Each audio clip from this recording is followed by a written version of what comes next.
And Port Adelaide. A lot has gone right for Port Adelaide this season. Port Adelaide is revered as the Port Adelaide's banking on about footy is Port Adelaide. It's Port Adelaide football. What's going on, Port fans? Welcome back to another video on my channel, and today we're talking Port Adelaide. So as it is the off season, we have had quite a few weeks. Thank God for the international rules that occurred on the weekend, with Boki, Paddy and Chad all representing Australia in the AFL side in the international rules. They all played brilliantly, which was good to see. Boki getting a few possessions in the midfield. Paddy dominating in the ruck as always, even though he didn't have much to do at all. But he got on the scoreboard as well with an over, so that was good to see. And Chaddy was at his spectacular best, scoring a couple of overs and doing some great things in that forward half for Australia. Obviously, Australia won by 10 points at the Adelaide Oval in front of 25,500 people, which I thought wasn't a bad crowd considering that it's the international rules. The prices for tickets were expensive until they were dropped, and also the hot weather was really a main factor as well.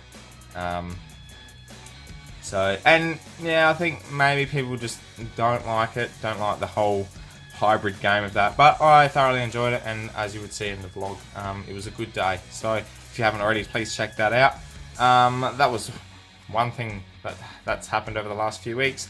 Another is also the rumours going around about Michael Close from the Brisbane Lions, who Port Adelaide are looking at as further depth. Why not? We'll probably pick him up because we picked everyone else up on the bloody list, so you just never know. He's a 195 centimetre tall forward, I'm pretty sure. He chips in the ruck. He can go back as well. We've seen it against for Brisbane.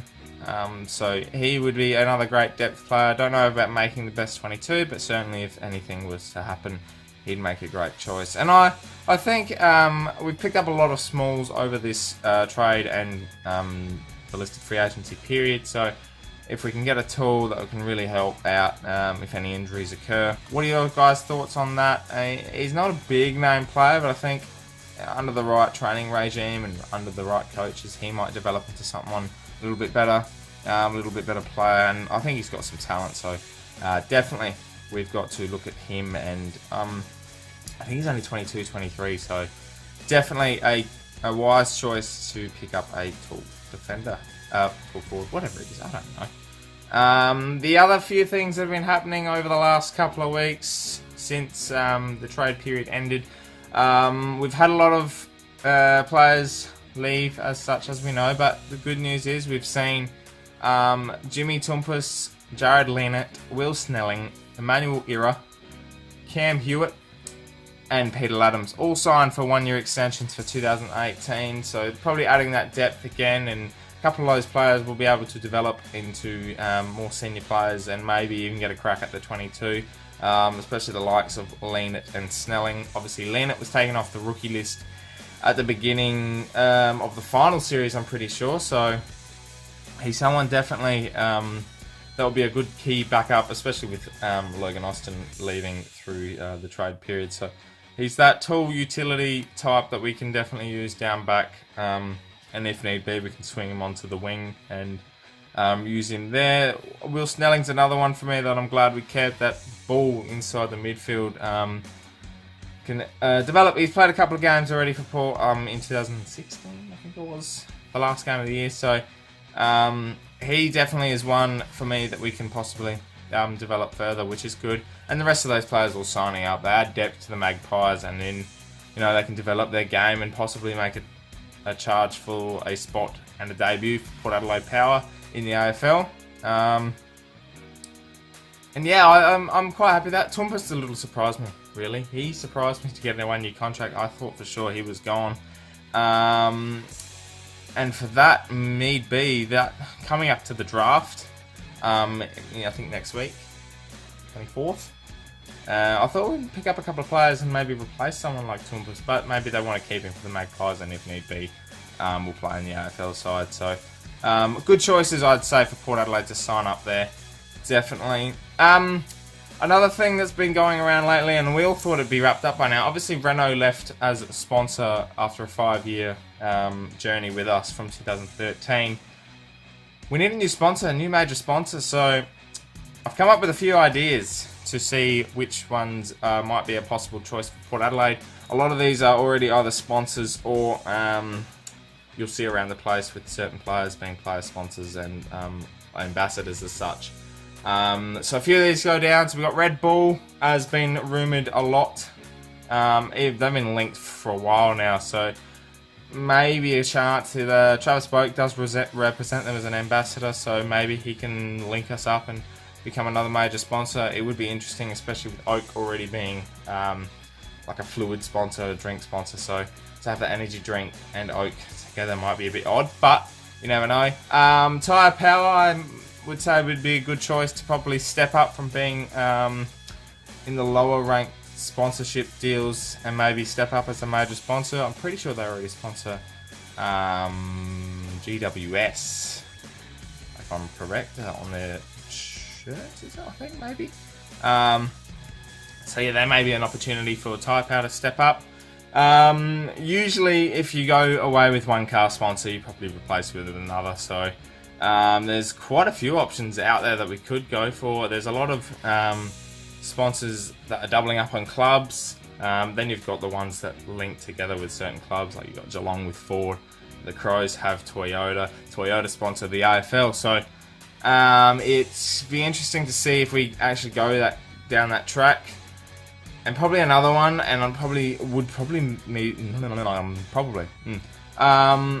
that definitely would probably come up, and especially with going to China, would be Cathay Pacific Airlines.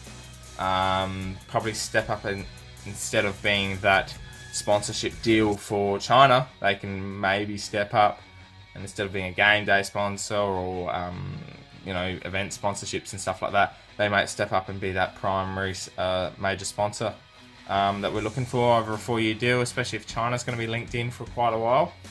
So there's an option there, there's possibilities, which is good to see. Well, that's just a quick wrap up, Port fans, of what's been happening across the Port Adelaide, the news feed. Not a lot, obviously. We've had international rules, we've had player signings, sponsorship ideas that we need, and obviously the Adelaide Oval pricing. Let me know what you think in the comments below about all of those topics, and let's see what happens over the next coming weeks. We've still got I think 1 week left of the delisted free agency period, and the list management has to come. We've got the draft on the 24th of November, so stick around. We're going to have a lot of stuff coming out for the draft, and best draft picks, not ones that didn't work out so much, and yeah, just some draft facts in general, so keep a lookout for those videos coming next week. If you have not subscribed yet, please join the Port Adelaide community, the pair community.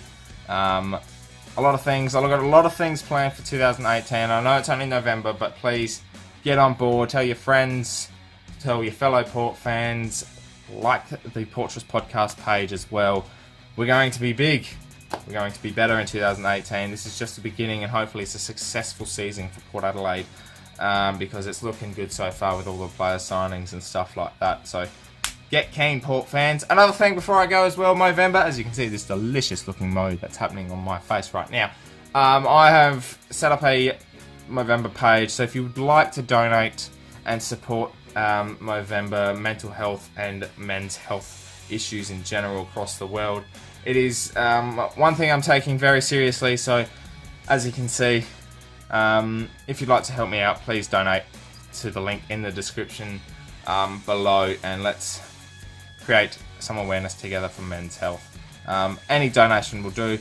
As I've said in a previous video as well, that every subscriber that happens in November, I will donate an extra 50 cents on top of my donations. So far we've hit 10 subscribers for November. I've been pretty slack, to be honest, with videos, but 10 subscribers, so $5 so far we've raised. So well done, Port fans, and well done everyone watching as well if you're not a Port fan. Another shout out, West Coast Eagles.fc on Instagram. If you are a West Coast Eagles supporter, or you just enjoy the West Coast Eagles Football Club, or anything to do with the AFL and you just like following clubs on Instagram, please give him a follow. He's one decent lad, and he gives a lot of information, and he does a really good job on Instagram, so please check him out.